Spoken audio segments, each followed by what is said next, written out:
السلام علیکم جی، کیا حال چال ہیں آپ سب لوگوں کے؟ میں امید کرتی ہوں کہ آپ سب بالکل ٹھیک ہوں گے، خیریت سے ہوں گے۔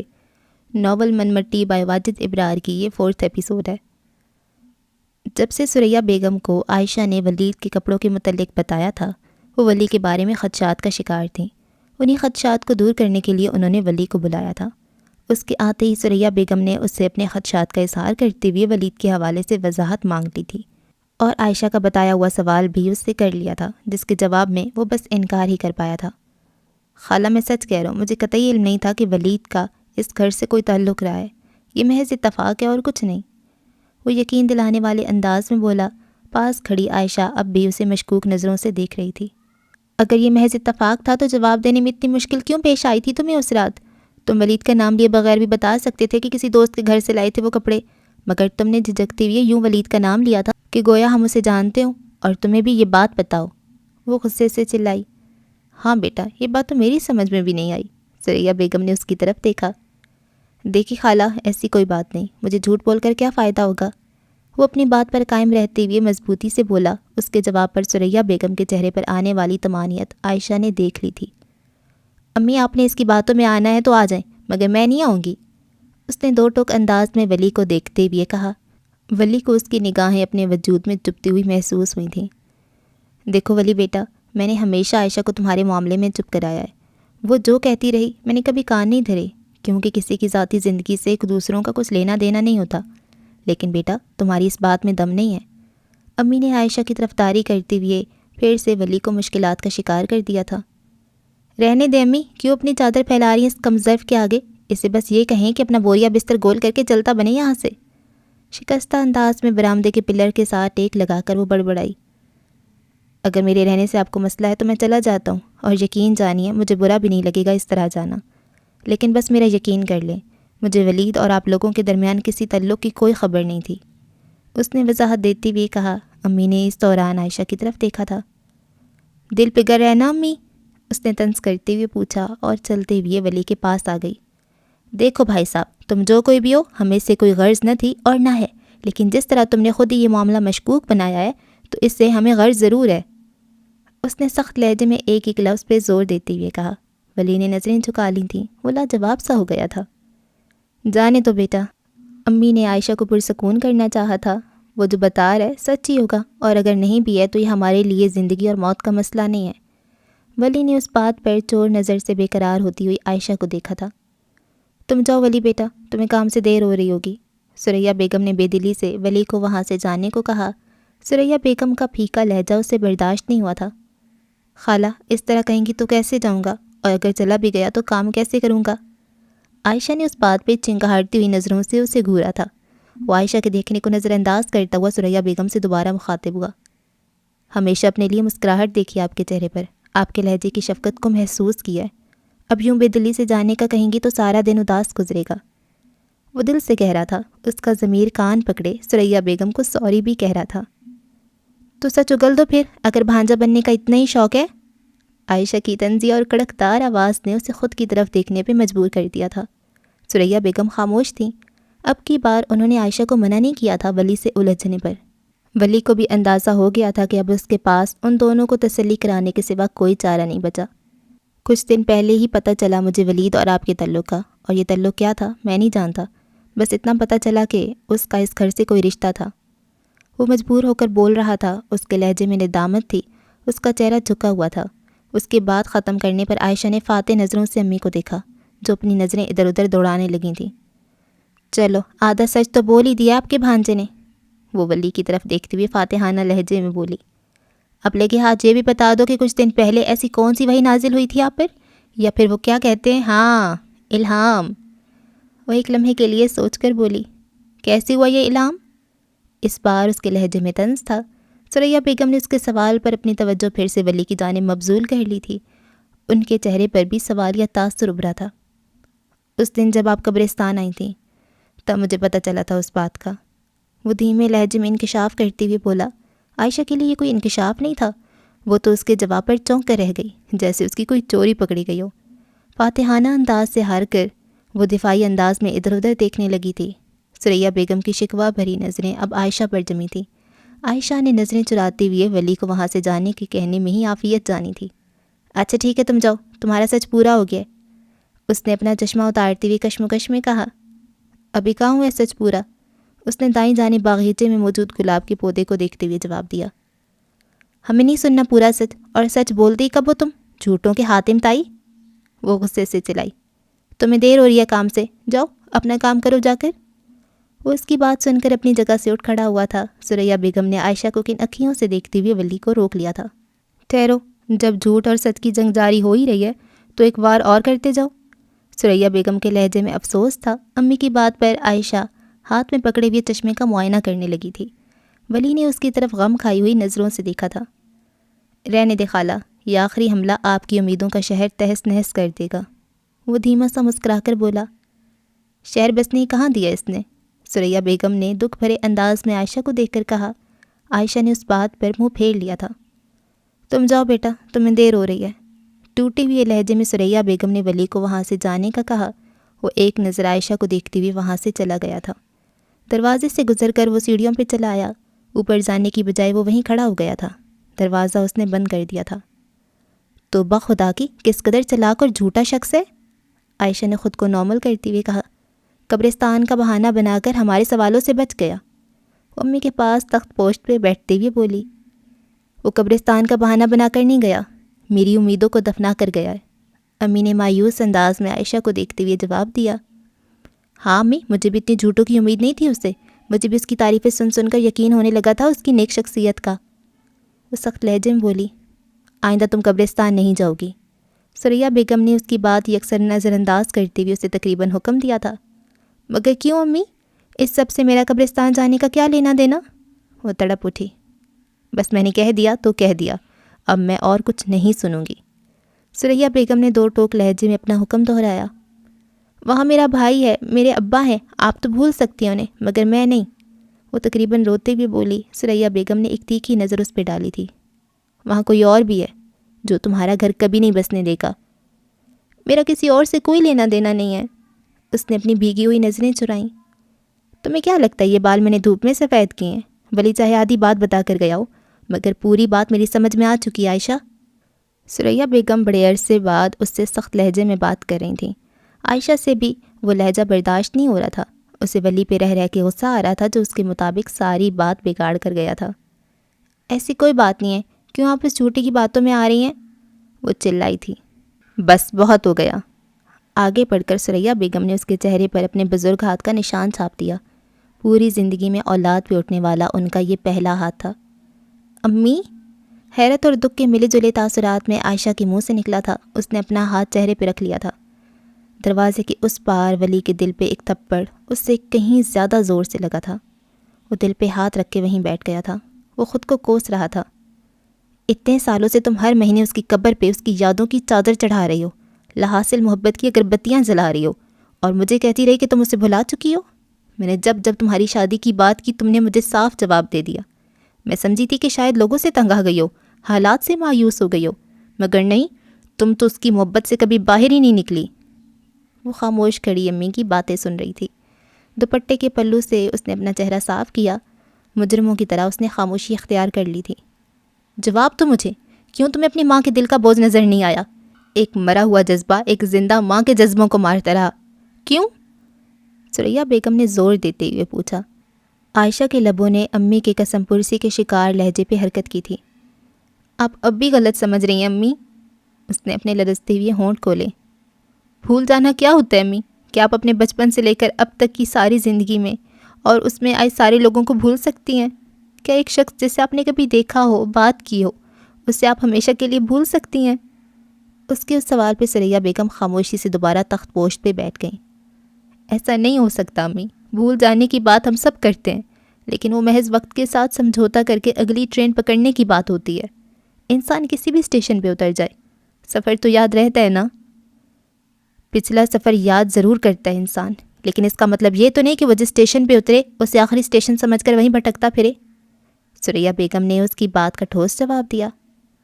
لیکن اگر جانے کے لیے آگے کوئی ٹرین ہی نہ ہو تو کیا کرے مسافر؟ وہ حیرت سے سوال پوچھ رہی تھی۔ پیدل چل لے، کم از کم اسٹیشن پر بیٹھے رہنے سے تو بہتر ہے۔ امی کے میں نے خیز جواب نے اسے لاجواب کر دیا تھا۔ پیدل کہاں تک چل سکتا ہے انسان؟ کہیں نہ کہیں تو وہ تھک کر بیٹھ ہی جائے گا۔ اس نے سرگوشی کی۔ یہ بات اسٹیشن پر نا امید ہو کر بیٹھنے والا ہی سوچتا ہے، ورنہ تم نے دیکھا تو ہوگا اسٹیشن سے باہر آتے ہی کتنی سواریاں مسافر کو گھیر لیتی ہیں۔ یوں انسان کسی ایک کا انتخاب کر کے اپنے ادھورے سفر کو مکمل کرنے کے لیے نکل پڑتا ہے۔ امی اپنے دل سے یہ بات نکال دے کہ میں ولید کی محبت میں بندھی ہوئی ہوں۔ میں اس کی قبر پہ پھول ڈالتی ہوں، اگر بتیاں جلاتی ہوں، لیکن اس لیے نہیں کہ وہ ہر لمحہ ہر وقت اپنی محبت سمیت مجھے یاد آتا ہے۔ تو پھر کیوں کرتی ہو ایسا؟ امی نے بے اختیار پوچھا۔ ولی کے دل میں بھی سرسراہٹ ہوئی تھی۔ آپ کو یاد ہے جب وہ پہلی بار ہمارے گھر آیا تھا تو پوری گلی میں لوگ اکٹھے ہو گئے تھے اس سے آٹوگراف لینے کے لیے۔ اس کے بعد وہ جب بھی آیا لوگوں کی نظروں سے بچ کر آیا، اور آج بھی وہ لوگوں کی نظروں سے اوجھل ہے۔ اس کی قبر کی ویرانگی بتاتی ہے کہ وہاں کوئی نہیں آتا، نہ اس کے ماں باپ، نہ اس کے مداح۔ ایسے میں اگر 2 پھول کی پتیاں اور 2 اگربتیاں اس کی قبر کو تازہ کر دیتی ہیں تو اس میں کیا برائی ہے؟ عائشہ نے امی کو قائل کرنے کے لیے ایک ٹھوس وجہ بتائی تھی۔ ولی کو اپنا دل ڈوبتا ہوا محسوس ہوا تھا۔ اس نے دیوار سے ایک تھکی سی ٹیک لگائی تھی۔ بات برائی کی نہیں ہے، لیکن تمہارا اس سے جو رشتہ تھا وہ اس کے مرتے ہی ختم ہو گیا۔ تمہارے لیے اس کی قبر ایک اجنبی کی قبر کے برابر ہونی چاہیے تھی، اور اجنبی قبروں پہ نہ کوئی پھول ڈالتا ہے اور نہ اگربتیاں جلاتا ہے۔ ثریا بیگم نے اپنا جائز پوائنٹ اس کے سامنے رکھا تھا۔ ولی اس سے اگلی بات سننے کا منتظر تھا۔ جلدی اس نے لب کشائی کی تھی۔ امی میں مانتی ہوں کہ میرا اس سے کوئی ایسا رشتہ نہیں جو یاد کیا جائے یا نبھایا جائے، لیکن مت بھولے کہ اس کا اس گھر سے کیا رشتہ تھا، اور یہ بھی کہ کیا نہیں اس نے اس گھر کے لیے کیا۔ آپ سے تو اس کمظرفی کی توقع نہیں تھی مجھے، اس نے دکھ بھرے لہجے میں کہا۔ ولی نے بے اختیار اپنے ہونٹ بھینچ لیے تھے۔ میں کمظرف نہیں ہوں بیٹا، بس غلط فہمی ہو گئی تھی کہ تم اس کے پیچھے اپنی زندگی سے نگاہیں پھیر رہی ہو۔ امی کی اس بات پر وہ نگاہیں پھیرتی ہوئی وہاں سے اٹھ کر اندر چلی گئی۔ ولی بھی اس کی کہی ہوئی ایک ایک بات دل پہ کریدتا ہوا اوپر چلا گیا تھا۔ بے دلی سے اس نے کپڑے بدل کر کام پر جانے کی تیاری کی تھی۔ دن البتہ بنا کسی تیاری کے آگے بڑھتے چلے گئے تھے۔ اس دوران دونوں کے درمیان نہ کوئی سوال ہوا تھا، نہ کوئی نئی بات۔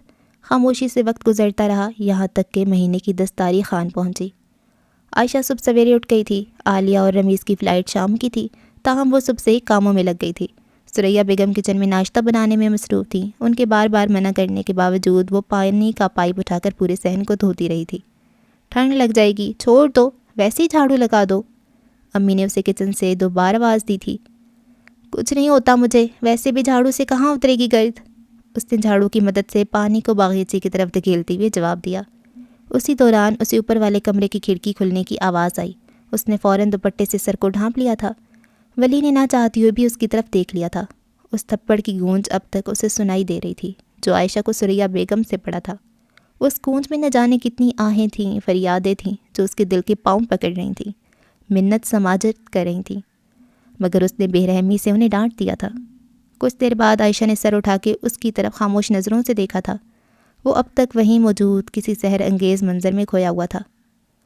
آ جاؤ عائشہ، بس کرو، آ کر ناشتہ دو ولی کو، اور خود بھی کچھ کھا لو پہلے۔ کچن سے آنے والی آواز پر اس نے جھاڑو وہیں پھینک دیا تھا۔ آ رہی ہوں امی، ویسے بھی یہ گرد پانی سے صاف ہونے والی نہیں ہے، اس نے ولی کو ذو معنی نظروں سے دیکھتے ہوئے جواب دیا۔ پانی والا پائپ ایک طرف رکھ کر اس نے نل بند کر دیا تھا۔ کچھ دیر بعد وہ ناشتہ اٹھائے سیڑھیوں کی طرف پڑی تھی۔ اس سے پہلے کہ وہ دروازہ بجاتی ولی دروازہ کھول چکا تھا۔ اس نے ولی کی طرف دیکھے بغیر ٹرے آگے بڑھائی۔ ولی نے ایک نظر ٹھہر کے اسے دیکھا تھا، پھر ٹرے پکڑتے ہوئے اس نے ہمت دکھا دی تھی۔ شکل سے آپ وعدہ خلاف نہیں لگتی، اس کے باوجود آپ نے اپنا وعدہ پورا نہیں کیا اب تک۔ کون سا وعدہ؟ وہ انجان بنتے ہوئے بولی۔ بھول گئی آپ؟ ہاں بھول گئی، وہ بلا تاثر بولی۔ امی کہتی ہیں انسان کو پرانی باتیں بھلا کر زندگی میں آگے بڑھ جانا چاہیے۔ ولی نے دکھ بھری نگاہ سے اس کی طرف دیکھا تھا۔ وعدوں اور باتوں میں فرق ہوتا ہے محترمہ، اگلی لمحے وہ بے دلی سے مسکرا کر بولا۔ کوئی فرق نہیں ہوتا ولی صاحب، وعدے بھی محض باتیں ہی ہیں، اور باتوں میں کیا رکھا ہے، اس نے تلخ لہجے میں جواب دیا۔ اگر وعدوں میں کچھ نہیں رکھا ہوتا تو اس دن مجھ سے وعدہ کیوں لیا؟ صاف صاف منع کر دیتی۔ سیدھی انگلی سے گھی نہیں نکل رہا تھا تو انگلی ٹیڑھی کرنی پڑی، اس کے لیے معافی چاہتی ہوں، وہ بلا تاثر بولی۔ گھی نکل آیا تھا یا انگلی ابھی تک ٹیڑھی ہی ہے؟ وہ اسے گہری نظروں سے دیکھتی ہوئے بولا۔ قسم ہے امی کی، انگلی اب بھی ٹیڑھی ہے، نہ گھی نکلا نہ سوالوں بھرے پراٹھے بنے، اس نے طنزیہ نظروں سے ولی کو دیکھتے ہوئے کہا۔ مگر تم بہت کمال ہو، سیدھی انگلی سے ہی گھی نکال لیا۔ سیدھی انگلی سے مطلب؟ میں سمجھا نہیں۔ آدھا سچ امی کو بتا کر باقی کا آدھا ان کے دل میں ڈال دیا۔ بالکل ان پراٹھوں کی طرح امی آدھا گھی ان کے اندر اور آدھا باہر لگاتی ہیں۔ وہ ولی کے ہاتھ میں پکڑی ہوئی ٹرے کی طرف اشارہ کرتے ہوئے قدرے بکھرے لہجے میں بولی۔ اس کی اس بات پر ولی کے چہرے پہ ندامت کے آثار ابھرنے لگے تھے۔ مجھے اس بات کا افسوس ہے، مگر ہرگز یہ مطلب نہیں تھا کہ خالہ آپ پر ہاتھ اٹھائیں۔ مجھے آپ نے مجبور اور خالہ کے لہجے نے کمزور کر دیا تھا، اس نے شرمندگی سے کہا۔ اس کی بات پہ ڈھیلا پڑتا ہوا عائشہ کا چہرہ پھر سے تن گیا تھا۔ بہت خوب، تو تم سارا ماجرا دیکھ رہے تھے؟ نہیں، دیکھ تو نہیں رہا تھا، سن رہا تھا۔ وہ گھبرا کر ہونٹ کھینچنے لگا۔ پھر تو تمہیں تمہارے سوال کا جواب مل گیا ہوگا، پھر یہ وعدہ خلافی کا شکوہ کیسا؟ وہ کہ نکھیوں سے ولی کو دیکھنے لگی۔ وہ دھیما سا مسکرا دیا تھا۔ دیواروں کے پار سے سنائی دینے والی آواز وہم جیسی ہوتی ہے۔ ہو سکتا ہے جو میں جواب سمجھ رہا ہوں وہ دراصل میرا وہم ہو۔ میں نے کبھی کسی کا احسان نہیں رکھا۔ اس دن جواب دے کر جو احسان کیا تھا تم نے، اس کے بدلے میں ایک سوال کر سکتے ہو، مگر یاد رہے صرف ایک سوال۔ اب پوچھو کیا پوچھنا ہے؟ ولی اس کی فراخ دلی پہ سوچ میں پڑ گیا تھا۔ وہ سوچ رہا تھا کہ ایسا کون سا سوال پوچھے جس سے اسے بے شمار سوالوں کے جواب ایک ساتھ مل جائیں۔ اب کیا سوچنے لگ گئے؟ اسے مسلسل خاموش پا کر اس نے تنگ آ کر پوچھا۔ کچھ نہیں، وہ بکھلایا۔ تو پھر جلدی سے پوچھو جو پوچھنا ہے، بہت سارے کام ہیں مجھے، وہ سرد مہری سے بولی۔ مجھے پوچھنا تھا کہ کیا آپ برید کے مرنے کے بعد بھی اس سے محبت کرتی ہیں؟ لڑکھڑاتی ہوئی اس نے اپنے سارے سوالوں کو ایک ہی سوال میں یکجا کرتے ہوئے پوچھا۔ اس کی تجسس بھری آنکھیں من پسند جواب کی منتظر تھیں، جبکہ عائشہ ہکا بکا ہو کے اسے دیکھتی جا رہی تھی۔ جواب دیجیے میرے سوال کا، اس نے لڑکھڑاتے ہوئے لہجے میں کہا۔ آپ نے وعدہ کیا تھا۔ عائشہ کی خاموشی اسے خدشات کا شکار کرنے لگی تھی۔ اس کا وجود کانپنے لگا تھا۔ عائشہ نے کپ کپاتے ہوئے ہاتھ سے اپنا چشمہ اتارا تھا۔ ہاں، اس کے لبوں کی تھرتھراہٹ سے برسوں کے بوجھ تلے دبا۔ بس یہی ایک لفظ سرکا تھا۔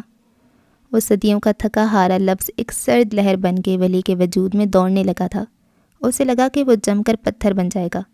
ٹرے اس کے ہاتھ سے چھوٹ گئی تھی۔ پراٹھے سیڑھیوں کی پائیدان پر اپنی تصویریں چھاپ چکے تھے۔ بے یقینی کے اس عالم میں اس نے دیوار سے ٹیک لگا لی تھی۔ سٹیل کے ٹرے سیمنٹ کے لبادے میں ملبوس پائیدان پہ گری تو ایک شور برپا ہوا، ایسا شور جس میں اس لمحے کی سسکیاں کہیں بے زبان سی ہو گئی تھیں۔ عائشہ نے حیرت کا بت بنے بکھرے ہوئے پراٹھوں کو دیکھا تھا۔ منہ پر ہاتھ رکھ کر اس نے اگلے ہی لمحے ولی کو دیکھا، جو بکھرنے کے خوف سے دیوار کو ٹیک لگائے کھڑا تھا۔ اس کی پیشانی رونے لگی تھی۔ اس کے چہرے پر چھائی زردی اس کے چہرے پر غم کا ابٹن مل رہی تھی۔ عائشہ فکر مندی سے اس کی طرف لپکی تھی۔ تمہیں کیا ہوا ہے؟ اس نے کانپتے ہوئے ہاتھ سے ولی کو جھنجھوڑا تھا۔ تمہاری طبیعت ٹھیک ہے؟ وہ فکر مندی سے اسے جھنجھوڑ رہی تھی۔ اس کے جھنجھوڑنے میں بلا کی طاقت تھی۔ ولی بالآخر اس کیفیت سے کسی حد تک باہر آ گیا تھا۔ جی میں ٹھیک ہوں، بالکل ٹھیک۔ وہ اپنی پیشانی کو اپنے بازو سے پونچھتا ہوا لڑکھڑا کر بولا۔ اس کی خود کو نارمل کرنے کی کوشش مشکل کا شکار تھی۔ کبھی کبھی ایسا ہوتا ہے جب انسان کسی سوال کے جواب کی تاب نہیں لا سکتا، خاص طور پہ تب جب ہزاروں سوالوں کا ایک سوال اور ہزاروں جوابوں کا ایک جواب ہو۔ وہ نیوکلیئر بم کی طرح تہس نہس کر کے رکھ دیتا ہے انسان کے حواس کو۔ پھر برسوں بیت جاتے ہیں، نہ کوئی نیا سوال جنم لیتا ہے، نہ کوئی نئی امید اگتی ہے۔ دل کھنڈر بن جاتا ہے، جسے دیکھنے سیاح تو بہت آتے ہیں مگر وہاں رہنے کوئی نہیں آتا۔ تصویریں تو بنتی ہیں مگر تصویروں کا دوسرا رخ کوئی نہیں پڑتا۔ لگتا ہے میرے جواب نے تمہیں لاجواب کر دیا ہے، عائشہ گرے ہوئے پراٹھے اٹھاتے ہوئے بولی۔ ہاں، بالکل لاجواب، وہ کھوئی ہوئے انداز میں بولا۔ کئی بار لاجواب ہونے پر بھی فخر ہوتا ہے انسان کو۔ تمہارے لاجواب ہونے پر تمہیں فخر ہو رہا ہے اور مجھے فکر۔ پراٹھے ٹرے میں رکھتے ہوئے اس نے ولی کی طرف دیکھ کر کہا۔ فکر کس بات کی؟ اس نے چونک کر پوچھا۔ یہی جو میرے جواب پر اس طرح لڑکھڑا گئے تم۔ ویسے اس طرح کے رد عمل کی توقع نہیں تھی مجھے۔ اب دن بھر کام کرتے ہوئے اس رد عمل کی وجہ سوچتی رہوں گی۔ ویسے وجہ کیا تھی؟ اس نے سوالیہ نظروں سے ولی کو دیکھتے ہوئے پوچھا۔ اس نے بے بسی سے شانے اچکائے۔ بس یوں سمجھ لیں کہ کوئی اکیلا ہوتے ہوتے رہ گیا۔ آپ کے جواب نے اندھیرے میں ایک شمع روشن کیا ہے۔ کس کی بات کر رہے ہو؟ عائشہ نے اسے بغور دیکھتے ہوئے پوچھا۔ ولید کی۔ وہ بہت خوش گمان تھا کہ جو کچھ اس کے پاس دنیا میں ہے وہ مرنے کے بعد بھی ہوگا۔ اس سے لگتا تھا کہ ساری دنیا اس کے مرنے کا غم منائے گی۔ دعاؤں کے لیے ایک ہاتھ جھکے گا تو دو اٹھیں گے، اور آج نوبت یہ ہے کہ اس کا اپنا ہاتھ نہیں اٹھ سکا اپنے لیے۔ ماں باپ، دوست، اقارب اور سب سے بڑھ کر اس کے فینس کچھ ہی دنوں میں بھول گئے اسے۔ وہ جو مٹی کی ڈھیری ہے نا قبرستان میں، وہ مٹی نہیں ہے۔ ایک سرد آب بھرتی ہوئی وہ ایک لمحے کے لیے رکا۔ مٹی نہیں ہے تو پھر کیا ہے وہ؟ پراٹھوں کو دیکھتی ہوئی عائشہ نے دکھ بھرے انداز میں پوچھا۔ شہرت، خواب اور غفلت۔ وہ اپنا ہی بوجھ خود پہ ڈال کر سو رہا ہے، وہ مٹی نہیں ہے۔ وحشت کے مارے ولی کے ہونٹ کانپ رہے تھے۔ کاش وہ ایک بار اٹھ کے دیکھے محبت کیا ہوتی ہے، یاد کرنا کسے کہتے ہیں، اور اسی یاد کے سہارے اپنی زندگی کو بے آسرا کرنا کسے کہتے ہیں۔ اس نے ترس کھاتی ہوئی نظروں سے عائشہ کو دیکھا تھا۔ عائشہ نے اس کی نگاہیں پڑھ لی تھیں۔ وہ ان سے فرار چاہتی تھی۔ میں تمہارے لیے تازہ پراٹھے لے کر آتی ہوں، ویسے بھی امی کچن میں انتظار کر رہی ہوں گی۔ عائشہ اپنے چہرے کے تاثرات چھپا کر وہاں سے جانے کے لیے مڑی۔ مت کریں اپنے اوپر یہ ظلم۔ مڑتے ہی ولی کی التجا سے بھری آواز اس کے کانوں میں پڑی۔ اس کی قبر کو اور بھاری مت کریں۔ آپ کی گرائی ہوئی ایک ایک پتی پتھر بن کے گرتی ہے اس پر۔ آپ کی سلگائی ہوئی اگربتیوں سے اس کی قبر سلگنے لگتی ہے۔ ولی کی بات سن کر وہ جاتے جاتے رک گئی تھی۔ پراٹھے پر گھی ویسے بھی لگ جائے گا، تمہیں انگلی ٹیڑھی کرنے کی ضرورت نہیں۔ بے رخی سے اسے جواب دے کر وہ وہاں سے چلی گئی۔ ولی اسے جاتے ہوئے دیکھتا رہ گیا۔ کہاں رہ گئی تھی تم؟ اتنی دیر لگا دی؟ امی نے دیکھتے ہی اسے متوقع سوال کیا۔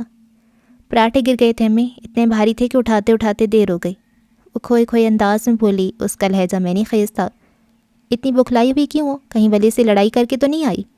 امی نے اس کے زرد پڑتے چہرے کو دیکھ کر پوچھا۔ میں کیوں کروں گی لڑائی کسی سے؟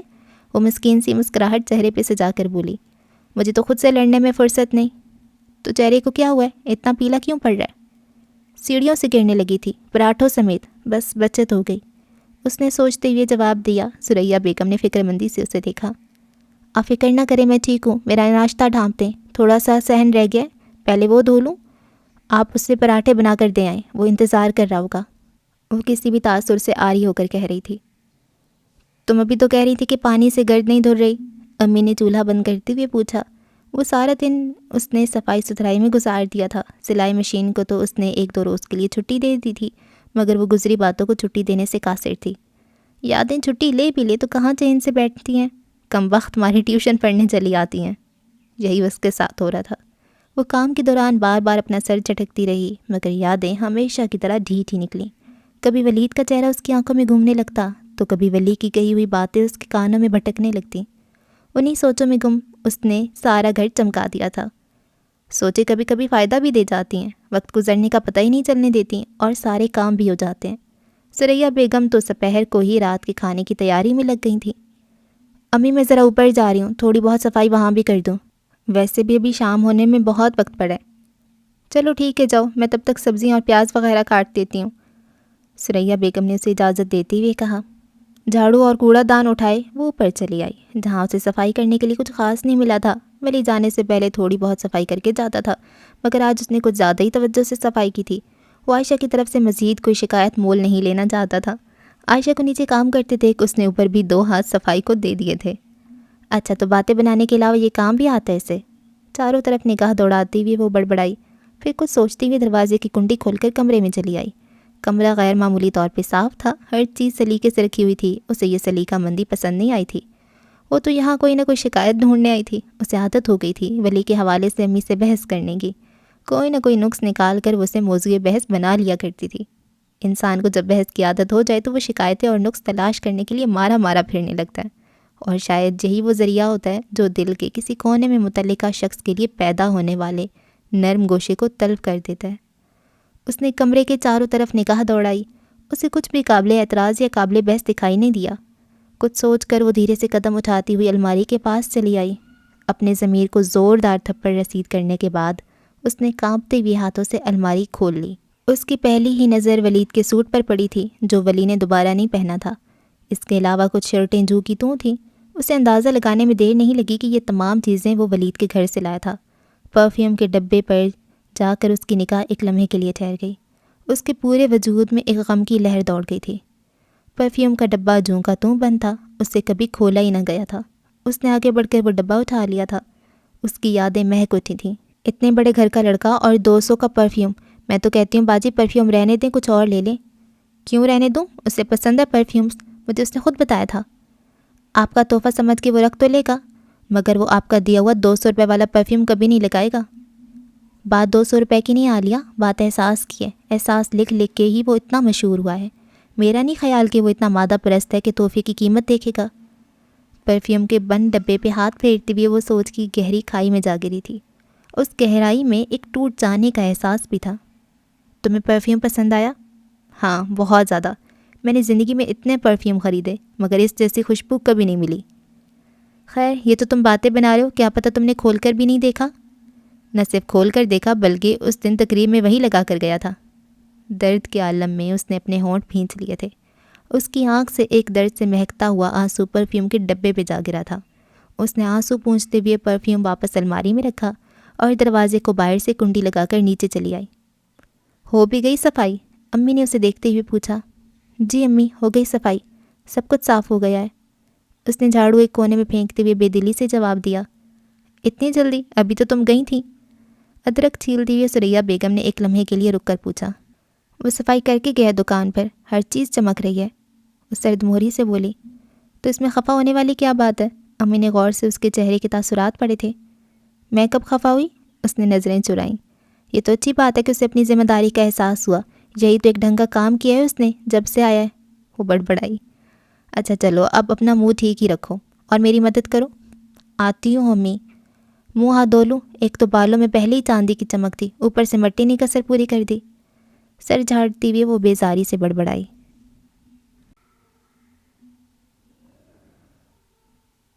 رات کی تقریباً 8 بجے عالیہ اور رمیز اپنے بچوں حارث اور کنزا سمیت ٹیکسی کے ذریعے گھر پہنچ گئے تھے۔ عائشہ اور سریا بیگم کی خوشی اتنی تھی، پورے گھر میں رونق ہو گئی تھی۔ اتنے عرصے کے بعد ان کے اپنے ان سے ملنے آئے تھے۔ میل ملاپ کے بعد وہ سب دسترخوان پہ موجود تھے۔ جہاں مرضی چلا جائے انسان، جو ذائقہ ماں کے ہاتھ میں ہے وہ کہیں نہیں ہے۔ عالیہ نے پلیٹ میں چاول نکالتے ہوئے کہا۔ بہت خوش قسمت ہے باجی آپ، جو امی کے ساتھ رہتی ہیں۔ عالیہ نے بے ساختہ کہا۔ رمیز نے اس کی طرف حیرت سے دیکھا تھا۔ عائشہ اور سریا بیگم کے چہرے پر اڑنے والی افسوس کی ہوائیں اس نے دیکھ لی تھی۔ وہ کچھ کہتے کہتے رہ گیا تھا۔ عائشہ کی جھکی ہوئی نظروں کو دیکھ کر اس نے افسوس سے اپنے ہونٹ بھینچے تھے۔ عالیہ اس احساس سے بے خبر کھانے کا ذائقہ لوٹ رہی تھی۔ اسے یوں کھاتا دیکھ کر رمیز کے چہرے پر نہ چاہتی ہوئی مسکراہٹ پھیل گئی تھی۔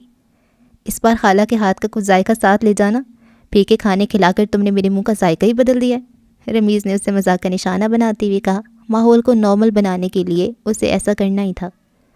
بچوں کی وجہ سے خود ہی کم مثالیں استعمال کرتی ہوں، عالیہ نے منہ بناتے ہوئے جواب دیا۔ اس سے پہلے کہ رمیز کچھ کہتا سریا بیگم بول پڑی تھیں۔ کھانے مثالوں سے نہیں، چاہت سے بنتا ہے عالیہ۔ یہ تو آج کل ڈبوں میں بیماریاں بھر بھر کر بیچنے لگ گئے ہیں دکاندار، اور کام چور عورتوں کا بھلا ہو گیا، ورنہ جب میں تمہاری عمر کی تھی تو صرف پیاز ٹماٹر اور نمک مرچ سے ہی لذیذ کھانے بن جایا کرتے تھے۔ خیر، کھانا تو میں بھی چاہت سے ہی پکاتی ہوں، عالیہ نے کنزا کے منہ میں نوالا ڈالتے ہوئے کہا۔ اس چاہت میں تھوڑا بہت نمک مرچ بھی شامل کر لیا جائے تو کیا ہی کہنے چاہت کے۔ رمیز نے اس پہ اگلا وار کیا تو وہ بھنا کے رہ گئی۔ رمیز کی اس بات پر عائشہ اور سریا بیگم بھی مسکرا دیں، اور یہی رمیز چاہتا تھا۔ عائشہ کے چہرے پہ مسکراہٹ دیکھ کر اسے اطمینان ملا تھا۔ ٹھیک ہے، پھر یاد رکھنا یہ بات، ایسا نمک مرچ ڈالا کروں گی کہ ریل کے پرانے انجن کی طرح گھر میں گھومتے پھرو گے۔ بس بھی کرو تم دونوں، اتنے سال ہو گئے شادی کو، اب بھی بچوں کی طرح لڑتے ہو۔ اور عالیہ، تم تو ابھی تک ویسی ہو، 2 بچوں کے بعد بھی بدلاؤ نہیں آیا تم میں۔ عائشہ جو کب سے خاموش بیٹھی تھی بالآخر بول پڑی۔ گود میں حارث کو بٹھائے وہ مشکل سے کھانا کھا رہی تھی۔ مجھے وقت کے ساتھ ساتھ بدلنا نہیں آتا باجی، میں جیسی تھی ویسی ہوں اور ویسے ہی رہوں گی ہمیشہ، وہ اترا کر بولی۔ میں تو ویسے کا ویسا نہیں رہا خالہ، میرے تو شادی کے بعد بال بھی سفید ہونا شروع ہو گئے۔ رمیز نے شریر نظروں سے عالیہ کو دیکھتے ہوئے کہا۔ اس میں شادی کا کیا قصور ہے، باجی کے بھی تو بال سفید ہو رہے ہیں، ان کی تو شادی نہیں ہوئی۔ حسب عادت بنا سوچے سمجھے عالیہ نے بات تو کر دی تھی، لیکن چند ہی لمحوں بعد اسے اپنی اس حماقت کا اندازہ ہو گیا تھا جب عائشہ حارث کو بستر پہ ڈالنے کے بہانے وہاں سے اٹھ کر چلی گئی تھی۔ کیا ہو گیا تمہاری عقل کو، انسان کچھ تو سوچ کر بولتا ہے۔ سریا بیگم نے عالیہ کی بات پہ خفی کا اظہار کیا تھا۔ بس امی، پتہ نہیں چلا، منہ سے نکل گئی بات، وہ افسردہ ہو کر بولی۔ اس لیے کہتا ہوں کہ اتنا نہ بولا کرو، اور اگر بولو تو سوچ سمجھ کر۔ رمیز نے بھی اسے نرمی سے ڈانٹ دیا تھا۔ کہہ تو رہی ہوں غلطی ہو گئی، آئندہ احتیاط کروں گی۔ وہ شرمندہ سی ہو کر رہ گئی تھی۔ اچھا چھوڑو تم لوگ اس بات کو، مجھے یہ بتاؤ کہ چائے پیو گے تم دونوں یا نہیں؟ نہیں خالہ، پہلی تھکاوٹ سے نیند محسوس ہو رہی ہے، اوپر سے پیٹ بھر کے کھانا کھا لیا، رمیز نے دسترخوان سے اٹھتے ہوئے جواب دیا۔ عالیہ اور سریا بیگم بھی ساتھ ہی اٹھ کھڑی ہوئیں۔ چلو تم دونوں بھی جا کر آرام کرو، بچوں کو بھی نیند آئی ہوئی ہے، صبح کریں گے دل کھول کر باتیں، ثریا بیگم نے ننھی کنسا کے گال پہ پیار کرتے ہوئے کہا۔ ایسی بھی خاص تھکاوٹ نہیں ہوئی، 3-4 گھنٹے کا تو سفر تھا سارا، اصل تھکاوٹ تو کل ہوگی جب سسرال جاؤں گی۔ عالیہ رمیز کی طرف دیکھتے ہوئے طنز سے بولی۔ کیا مطلب کل ہی چلے جاؤ گے تم لوگ؟ 1-2 دن آرام کر لو پھر چلے جانا، جلدی کس بات کی ہے؟ خالہ آپ تو جانتی ہیں کہ امی کی طبیعت کچھ ٹھیک نہیں رہتی، اس لیے گھر جلدی جانا چاہتا ہوں۔ ویسے بھی 2-3 دن بعد عالیہ اور بچوں کو چھوڑ جاؤں گا آپ کے پاس، ان کے دادا دادی تو صبح نہیں ہونی، کل انتظار میں۔ رمیز نے کنزا کو گود میں اٹھاتے ہوئے جواب دیا۔ شکر ہے امی، راستے میں آپ کا گھر پڑتا ہے، کچھ آرام مل جاتا ہے، ورنہ جو حال ہے سسرال والی سڑک کا، بندہ دیکھ کی دیکھ بھی کھا کر نکلے تو ہضم ہو جائے۔ عالیہ کچھ دیر پہلے ہونے والے رمیز کے مذاق کا بدلہ لیتے ہوئے بولی۔ اب وہ سڑک پرانی نہیں رہی، انشاءاللہ ہم 2 گھنٹوں میں پہنچ جائیں گے رحیم آباد، اسے امید دلاتے ہوئے بولا۔ اس دوران عائشہ وہاں چلی آئی اور دسترخوان سے خالی برتن اٹھانے لگی۔ رمیز نے ایک سرسری نگاہ اس پہ ڈالی اور اندر چلا گیا۔ میں دھو دیتی ہوں برتن، بیٹھ کر ویسے بھی ہاتھ پاؤں سن ہو گئے ہیں۔ عالیہ نے بھی کچھ خالی برتن اٹھایا اور عائشہ کے پیچھے کچن میں چلی آئی۔ تم مہمان ہو، مہمان بن کر رہو، تھوڑے سے برتن ہیں میں دھو لوں گی۔ عائشہ نے اس کے ہاتھوں سے برتن پکڑتے ہوئے اسے منع کر دیا۔ مہمان کہہ کر آپ مجھے پرایا کر رہی ہیں؟ وہ خفا ہوئی۔ لڑکی تو پرائی اسی دن ہو جاتی ہے جب وہ مائکا چھوڑ کر جاتی ہے، اس کے بعد تو مہمان بن کر ہی گھر آتی ہے۔ نل کھولتی ہوئی عائشہ نے کہا تو عالیہ کا منہ بن گیا۔ آپ کو میں مہمان لگتی ہوں؟ ہاں بالکل، تبھی تو کل صبح سسرال چلی جاؤ گی۔ ذرا کہہ کر دیکھو رمیز سے کہ 2 دن بعد جاؤ گی، اگر وہ مان گیا تو ہم سمجھ لیں گے کہ تم مہمان نہیں ہو۔ عائشہ مسکراتے ہوئے بولی۔ آپ جانتی ہیں وہ نہیں مانے گا، عالیہ نے مایوسی سے کہا۔ اس کے باوجود کہ میں اور امی نہیں چاہتے کہ تم کل ہی سسرال چلی جاؤ، لیکن پھر بھی تم رمیز کے ساتھ جاؤ گی۔ ماں اور بہن کے مقابلے میں شوہر کی بات ماننی پڑے گی تمہیں، تمہارے پرائے ہونے اور ہماری مہمان بننے کی یہی نشانی ہے۔ آپ تو تقریر کر کے اور بھی ڈرا دیتی ہیں۔ وہ منہ بناتے ہوئے کچن سے جانے کے لیے مڑی۔ رک جاؤ، تھوڑے سے برتن ہیں، باتیں کرتے کرتے دھل جائیں گے۔ عائشہ کی بات سن کر وہ واپس آ کر کرسی پہ بیٹھ گئی۔ آپ کو میری بات بری لگی تھی نا؟ کرسی پہ بیٹھتے ہوئے اس نے سوال کیا۔ کون سی بات؟ عائشہ نے اس کی طرف دیکھے بغیر بلا تاثر پوچھا۔ وہی سفید بالوں والی بات، وہ ہچکچاتے ہوئے بولی۔ عائشہ نے ہاتھ میں پکڑا ہوا صابن زدہ فوم پوری قوت سے پلیٹ پہ رگڑا تھا۔ بری کیوں لگے گی؟ کوئی جھوٹ تو نہیں کہا تھا تم نے؟ ویسے بھی میں وہ لڑکی نہیں جو مظلومیت کی تصویر بنے گھومتی پھرے، یہ ایسی چھوٹی چھوٹی باتوں پہ غم کی مورتی بن جائے۔ اس نے نہ جانے صبر کی کتنی ہی مورتیاں گھڑتی ہوئے یہ بات کہی تھی۔ غم کی پلیٹ کو مسکراہٹ کی فوم سے اس نے چمکا ڈالا تھا۔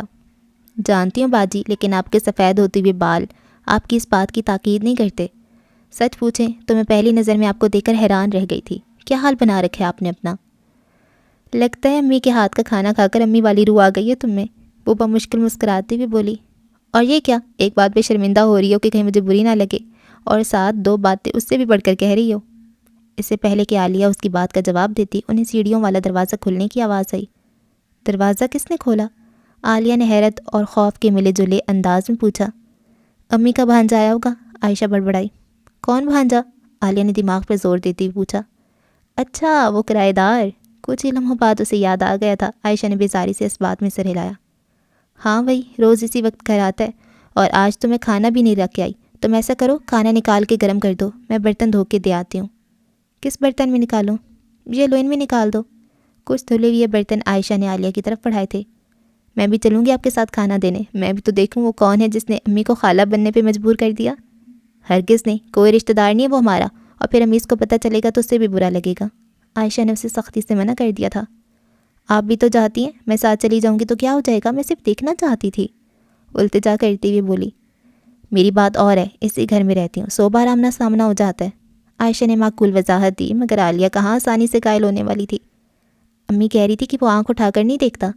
عالیہ نے پھر سے کوشش کی، متجسس ہونا اس کی عادت کا حصہ تھا اور عائشہ یہ بات اچھی طرح جانتی تھی۔ وہ تو آنکھ اٹھا کر نہیں دیکھتا، لیکن اگر رمیز نے آنکھ اٹھا کر تمہیں دیکھ لیا سیڑھیوں کی طرف جاتے ہوئے تو؟ مردوں کی فطرت کو تم نہیں جانتی۔ رمیز دوسرے مردوں کی طرح نہیں ہے، وہ ایسی چھوٹی چھوٹی باتوں کو اہمیت نہیں دیتا۔ آپ کو نہیں لے کر جانا تو نہ لے کر جائیں، رمیز کو برا نہ کہیں۔ وہ برا سموں بنا کر بولی۔ میں کوئی مریخ پر نہیں جا رہی، یہ 2 قدم سیڑھیوں تک جانا ہے اور کھانا دے کر آ جانا ہے۔ اور یہ رمیز کو کب برا کہا میں نے؟ عائشہ نے قدرے سنجیدگی سے پوچھا۔ واضح طور پہ برا نہیں کہا، لیکن مطلب تو آپ کا وہی تھا، وہ آپ کو پہلے دن سے ہی اچھا نہیں لگتا۔ عالیہ نے دبی دبی آواز میں شکوہ کیا۔ عائشہ کے چہرے پہ غم بھرا ایک تناؤ آ کے ٹھہر گیا تھا۔ حیرت ہو رہی ہے مجھے کہ یہ تم کہہ رہی ہو، مجھے اگر وہ برا لگتا تو میں کبھی بھی تمہاری شادی اس سے نہ کرواتی، حد کر دی تم نے عالیہ، وہ ٹوٹ کر بولی تھی۔ آپ نے میری شادی نہیں کروائی تھی باجی، انہوں نے خود مجھے پسند کیا تھا اپنے لیے، عالیہ نے اکھڑے ہوئے لہجے میں کہا۔ عائشہ کے چہرے کا تناؤ اب شرمندہ ہو رہا تھا۔ یہ بات تم کبھی امی سے پوچھنا، اور تب تم بھی راضی نہیں تھی اس شادی کے لیے۔ تب تو بڑی ہمت سے کہتی تھی کہ جن لوگوں نے میری بڑی بہن کو ٹھکرا دیا میں ان سے رشتہ نہیں جوڑوں گی، اور آج اتنے سالوں بعد تم مجھ پہ شک کر رہی ہو۔ عائشہ کی آواز بھر آئی تھی۔ میں شک نہیں کر رہی، جو بات میرے دل میں تھی میں نے وہی کی۔ ہر بار جب بھی آتی ہوں آپ کا رویہ رمیز کے حوالے سے ایسا ہی ہوتا ہے، کبھی آپ کو اس سے کھل کر بات کرتے نہیں دیکھا۔ ہر بار آپ مردوں کی برائی کرتی ہیں جبکہ آپ کا اشارہ رمیز کی طرف ہوتا ہے۔ کیسے کھل کر بات کیا کروں، گپے لگاؤں اس کے ساتھ؟ کمال کی بات کی تم نے، امی ہر وقت مجھے کم بولنے کا درس سناتی رہتی ہیں، کبھی ان کے سامنے کرنا یہ بات؟ رشتوں کے سارے میں نہیں سمجھا دیں گی تمہیں، ہر رشتے کا ایک لحاظ ہوتا ہے عالیہ۔ وہ اپنے لہجے کو قدرے نرم کرتے ہوئے بولی۔ وہ تمہارا شوہر ہے اور اس گھر کا داماد، ہر رشتہ گپے ہانکنے والا نہیں ہوتا، بڑے بڑے لحاظ اور فاصلے رکھنے پڑتے ہیں۔ اتنے بھی کیا فاصلے کہ سلام کے علاوہ کوئی اور بات ہی نہ ہو، وہ خفگی سے بولی۔ عائشہ نے نفی میں سر ہلایا تھا۔ یہ شکایت کبھی اس نے تم سے کی ہے؟ کبھی اس نے کہا ہے کہ عائشہ نے کبھی میرے ساتھ کھل کر بات نہیں کی؟ وہ کیوں شکایت کرے گا، وہ تو رشتے کے لحاظ میں چپ رہتا ہے۔ بالکل یہی بات میں تمہیں سمجھا رہی ہوں، رمیز تمہارے مقابلے میں زیادہ سمجھدار ہے، اسے رشتوں کی سمجھ بھی ہے اور قدر بھی، اور ایک تم ہو کے سگی بہن کے لیے دل میں میل لیے رکھتی ہو۔ عائشہ نے بمشکل اپنے لہجے کو بکھرنے سے روکا تھا۔ میرے دل میں کوئی میل نہیں ہے، بس مجھے وہم تھا کہ شاید آپ کو ٹھکرائے جانے کا دکھ ہے جس کی وجہ سے آپ کو رمیز اچھا نہیں لگتا، عالیہ نے وضاحت دی۔ دیکھو عالیہ، کوئی کسی کو نہیں ٹھکراتا، کون کس کے حصے میں آئے گا یہ فیصلہ ہم نہیں کر سکتے، جو جس کے حصے میں ہوتا ہے اسے مل جاتا ہے۔ وہ دوپٹے سے ہاتھ خشک کرتے ہوئے عالیہ کے پاس آ کر بولی۔ تو آپ کے حصے میں کیا ہے باجی؟ بے ساختہ عالیہ نے پوچھا تھا۔ میرے حصے میں، وہ سوچنے لگی اور بولی، امی کا درس، اوروں کی محبت اور بہن کی الزام تراشی۔ عالیہ کے چہرے پہ ایک شرمسار ہوائی اڑی تھی۔ اب مجھے شرمندہ تو مت کریں، میرے دل میں جو بات تھی میں نے کر دی، آپ کی وضاحت سن کر اب میرا دل صاف ہو گیا ہے۔ وہ عائشہ کو کھانے کی ٹرے پکڑاتی ہوئی شرمندگی سے بولی۔ اب آپ بھی اپنا دل صاف کر لیں میرے حوالے سے، اور میری کم عقلی سمجھ کر بھول جائیں ان باتوں کو۔ بھلا دینا اگر اتنا آسان ہوتا تو میں اب تک بہت کچھ بھول چکی ہوتی عالیہ، اس نے سوچا اور بنا کچھ کہے سر پہ دوپٹہ لے لیا۔ معاف نہیں کریں گی مجھے؟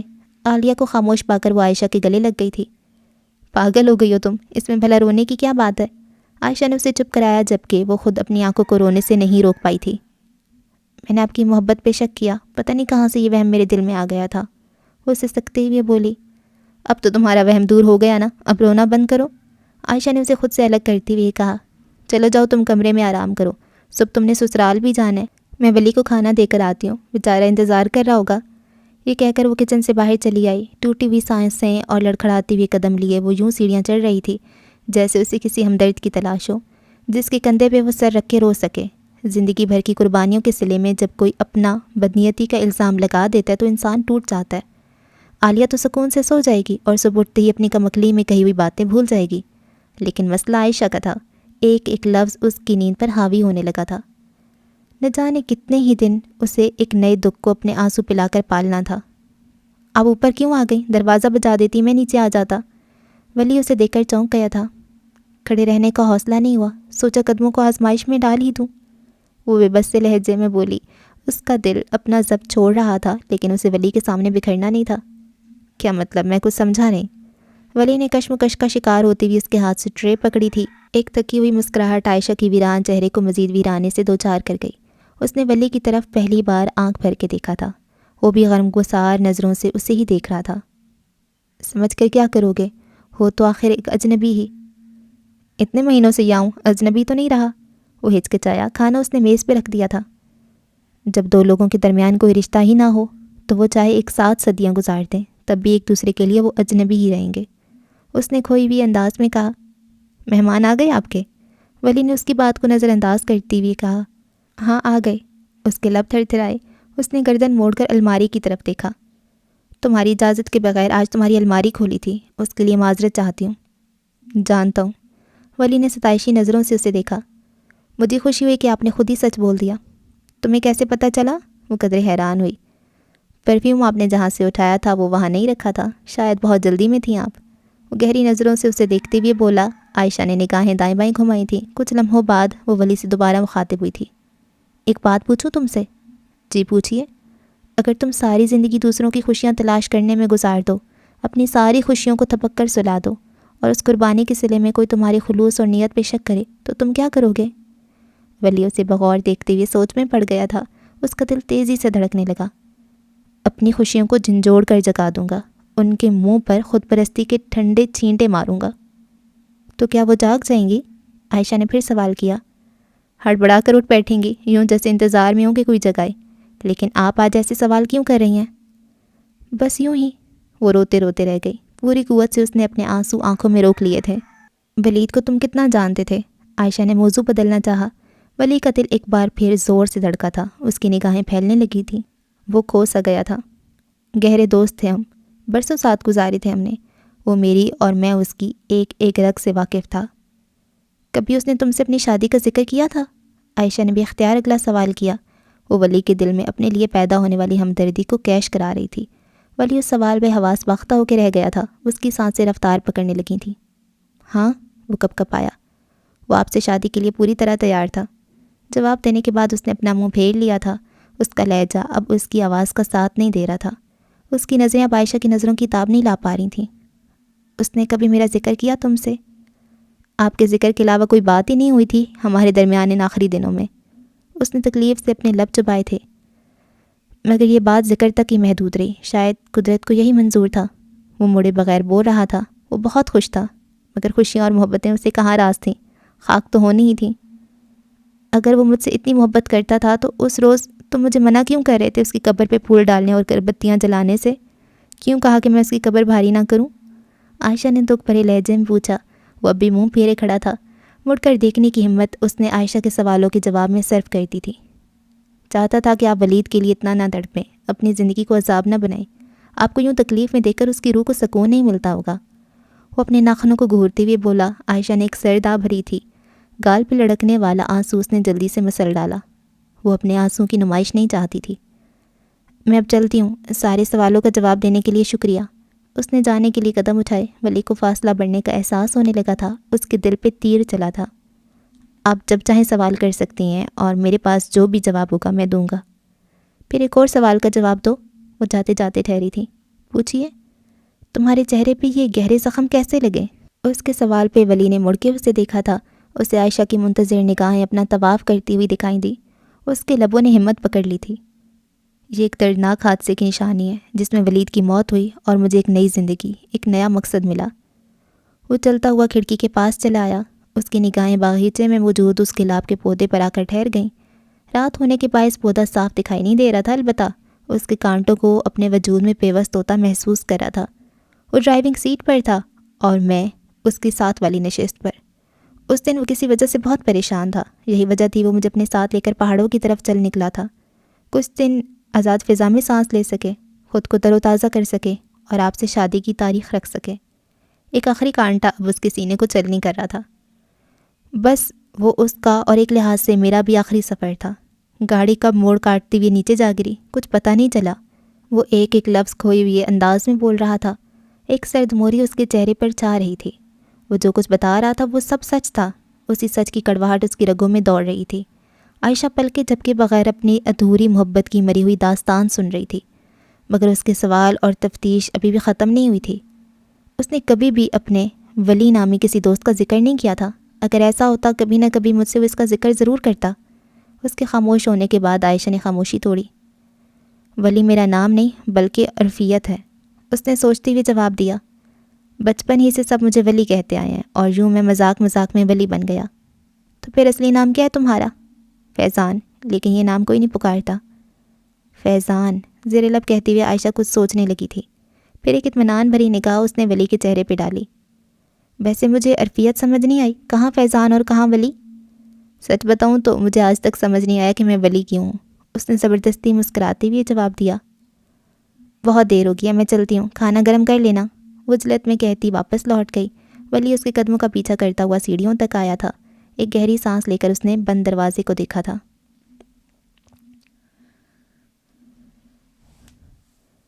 لندن میں شام ہونے والی تھی۔ ابیرہ کے لیے آج کا دن بہت خاص تھا۔ وہ شدت سے شاویز کے دفتر سے لوٹنے کا انتظار کر رہی تھی۔ کچن میں مہم جوئی سے فارغ ہو کر اس نے بشرا خالہ کو کال ملا لی تھی۔ بشرا بیگم نے کال اٹینڈ ہوتی اس کا حال پوچھ لیا تھا۔ وہ لہجے سے ابیرہ کو کچھ پریشان لگ رہی تھی۔ میں بالکل ٹھیک ہوں خالہ، آپ اور خالو کیسے ہیں؟ ابیرہ نے موبائل کا لاؤڈ سپیکر آن کر کے جواب دیا۔ میں بھی بالکل ٹھیک ہوں، بس تمہارے خالو کچھ پریشان سے رہنے لگے ہیں، وجہ پوچھتی ہوں تو ٹال دیتے ہیں۔ ابھی کہاں ہے خالو، میری بات کرا دے، میں پوچھتی ہوں۔ وہ میری کوئی بات نہیں ٹالتے۔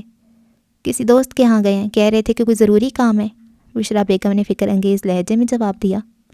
آپ یوں پریشان نہ ہوں، کسی کاروباری مسئلے کی وجہ سے کوئی پریشانی ہوگی، اور پھر پہلی بار تو پریشان نہیں ہوئی ہے وہ۔ آپ کو یاد نہیں جب وہ پریشان ہوتے تھے تو مجھے بھی ڈانٹ دیا کرتے تھے؟ وہ بات تو ٹھیک ہے تمہاری، مگر میں ان کی بیوی ہوں، مجھ سے تو اظہار کر سکتے ہیں وہ اپنی پریشانی کا۔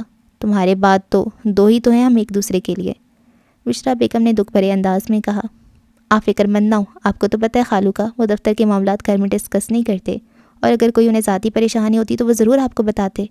ابیرہ نے انہیں تسلی دیتے ہوئے کہا۔ خدا کرے ایسا ہی ہو، بشریٰ بیگم نے امید بھرے لہجے میں کہا۔ خیر تم سناؤ، تمہاری اور شاویز کی زندگی کیسی گزر رہی ہے؟ خیال رکھتا ہے وہ تمہارا کہ نہیں؟ اللہ کا شکر ہے خالہ، زندگی بہت خوبصورت ہو گئی ہے شادی کے بعد۔ شاویز بہت خیال رکھنے والا اور محبت کرنے والا شوہر ثابت ہوا ہے، بس ایک ہی شکایت ہے مجھے اس سے۔ کیسی شکایت؟ بشریٰ بیگم کا دل دھڑکا، ایک ہوائی اس کے چہرے پہ اڑی تھی۔ وہ مجھے جاب کرنے کی اجازت نہیں دیتا، میں نے بہت بار کی لیکن فائدہ نہیں ہوا، اسے لگتا ہے کہ مجھے فی الحال نوکری کی ضرورت نہیں۔ اس کی بات سن کر بشریٰ بیگم کی جان میں جان آئی تھی۔ ٹھیک ہی تو کہتا ہے، ویسے بھی مردوں کی نوکری کرنے والی لڑکیاں اچھی نہیں لگتیں، جیسے شوہر کو اچھا لگتا ہے بیوی کو ویسے ہی کرنا چاہیے، اس سے دونوں کی محبت قائم رہتی ہے، خالہ نے اسے سمجھایا تھا۔ پھر بھی خالہ، سارا دن گھر میں اکیلے وقت نہیں گزرتا، ہر دوسرے دن گھر کی سیٹنگ بدل بدل کر بھی دیکھ لیا ہے، وہ بیزاری سے بولی۔ تو بیٹا وہاں نئے دوست بناؤ، آس پاس تو بہت سی پاکستانی فیملیز ہوں گی، آنا جانا لگا رہے گا، اور کبھی کبھار کامران کی طرف بھی چکر لگا لیا کرو، زیادہ دور تو نہیں رہتا وہ تم سے؟ جی اس ویکینڈ پہ کھانے پہ بلایا کامران بھائی نے، لیکن پھر بھی خالہ اب روز تو نہیں جا سکتی وہاں، اور رہی بات ریحان کی، وہ تو بس فون پر ہی بات کر لے تو کافی ہے، ویسے بھی وہ اب ڈبلن چلا گیا ہے کلارا کے ساتھ۔ چلو جتنا ہو سکے خود کو مصروف رکھو، نئے دوست بناؤ، لوگوں سے میل جول بڑھاؤ، زندگی گزارنے کے لیے صرف شوہر کافی نہیں ہوتا، بشریٰ بیگم نے سر داء بھرتے ہوئے کہا۔ ہاں سوچ رہی ہوں میں بھی اس بارے میں، ساری عمر اپنے آپ میں گزار دی، مگر اب لگتا ہے کہ زندگی میں رشتوں کی بہت کمی ہے، پہلے تو جاب کی وجہ سے سارا وقت گھر سے باہر گزر جاتا تھا، اس لیے کبھی ایسی کمی محسوس نہیں ہوئی تھی، وہ سوچتی ہوئے بولی۔ اس بارے میں سوچنا ہی نہیں، عمل بھی کرنا ہے۔ اب میں فون رکھتی ہوں، زینت کب سے کھڑی دیکھ رہی ہے، شاید کچھ پوچھنا ہے اس نے۔ ٹھیک ہے خالہ، آپ اپنا اور رحمان خالو کا بہت خیال رکھا کریں، میری ان سے بات ہوگی تو میں پریشانی کی وجہ پوچھ لوں گی، آپ بلا وجہ فکر مند نہ ہوا کریں۔ چلو ٹھیک ہے بیٹا، شاویز اور کامران کو میرا سلام دینا، پھر بات ہوگی، خدا حافظ۔ خدا حافظ۔ فون رکھ کر وہ باہر بالکنی میں چلی آئی تھی۔ شام کا حسین منظر اسے ہمیشہ سے پسند تھا، آج اسے شاویز کے لوٹنے کا شدت سے انتظار تھا، وہ اسے اس کی سالگرہ کا سرپرائز دینا چاہتی تھی۔ اس نے اپنے ہاتھوں سے سالگرہ کا اسٹرابری کیک بنایا تھا، مگر آج وقت جیسے تھم گیا تھا، گزرنے کا نام نہیں لے رہا تھا۔ بالکنی میں بیٹھے بیٹھے اس نے ایک انگلش ناول پورا پڑھ لیا تھا، پھر آہستہ آہستہ وہ لمحہ آن پہنچا جس کا اسے بے صبری سے انتظار تھا۔ تقریباً 9 بجے شاویز نے بیل دی تو اس نے جھٹ سے دروازہ کھول دیا۔ لگتا ہے دروازے پہ انتظار ہو رہا تھا، وہ مسکراتے ہوئے اندر داخل ہوا۔ تمہارے انتظار کے علاوہ اور کوئی کام بھی تو نہیں کرنے کو؟ ابیرہ نے بھی مسکرا کر جواب دیا اور اس کے ہاتھ سے بیگ پکڑ لیا۔ میں چاہتا ہوں کہ تم ساری عمر یہی کام کرتی رہو، وہ وارفتگی سے بولا۔ انتظار اتنی بھی خوبصورت چیز نہیں ہے، مجھ سے پوچھ کر دیکھو، ایک ایک پل تسبیح کے دانوں کی طرح گن کر گزرتا ہے، اس نے منہ بنایا۔ انتظار تو محبت کی تسبیح ہے، جتنی کرو اتنی برکت بڑھتی ہے محبت میں، وہ کوٹ اتارتے ہوئے بولا۔ او اچھا، تو پھر صرف مجھے ہی کیوں کرنی پڑتی یہ تسبیح، تمہیں کیوں نہیں؟ اس نے شاویز کے ہاتھ سے کوٹ پکڑتے ہوئے خفگی سے پوچھا۔ غلط فہمی ہے تمہاری، اس نے گہری نظروں سے ابیرہ کو دیکھا۔ دفتر میں ایک ایک پل گنتا ہوں میں بھی گھر آنے کے لیے، یہ آگ دونوں طرف برابر لگی ہے، اس نے ٹائی کھولتے ہوئے مخمور لہجے میں کہا۔ چلو اپنی آنکھیں بند کرو، اور جب تک میں نہ کہوں کھولنا مت، ابیرہ نے اسے تائید کی۔ نہیں کروں گا بند، اس نے صاف انکار کیا۔ کیوں نہیں کرو گے؟ جب تم میرے سامنے ہوتی ہو تو ایک لمحے کے لیے بھی آنکھیں بند کرنے کو دل نہیں کرتا، وہ اس کے قریب ہوتے ہوئے رومانوی انداز میں بولا۔ زیادہ باتیں مت بناؤ، آنکھیں بند کرو، شاباش، ابیرہ نے مصنوعی غصہ دکھاتے ہوئے کہا، جبکہ اس کا دل ہی دل میں آپے سے باہر ہو رہا تھا۔ بالآخر شاویز نے اپنی آنکھیں بند کر لی تھیں۔ ابیرہ نے جلدی سے فریج سے کیک نکال کر اس پر موم بتی جلا دی تھی، پھر وہ اسے ہاتھ پکڑ کر میز کے قریب لے آئی تھی۔ اب کھولو اپنی آنکھیں۔ کھول دوں؟ اس نے کنفرمیشن چاہی، اور ساتھ ہی اپنی آنکھیں کھول دیں۔ سامنے موجود رنگ برنگے کیک کو دیکھ کر وہ کچھ سوچنے لگا تھا۔ Happy birth day. عبیرہ نے اس کا ہاتھ پکڑتے ہوئے محبت سے کہا۔ واہ، تمہیں یاد تھا آج کا دن؟ وہ کیک کی طرف دیکھتے ہوئے خوشی سے بولا۔ ہاں بالکل یاد تھا، اور یہ بھی جانتی ہوں کہ تم اپنی سالگرہ نہیں مناتے، مگر یہ کیک میں نے اپنے ہاتھوں سے بنایا ہے۔ سالگرہ تو منانی پڑے گی بچو، اب بہانہ۔ یہ ذرا دوبارہ سے کہنا، اس نے عبیرہ کی بات کاٹ کر فرمائش کی۔ کیا؟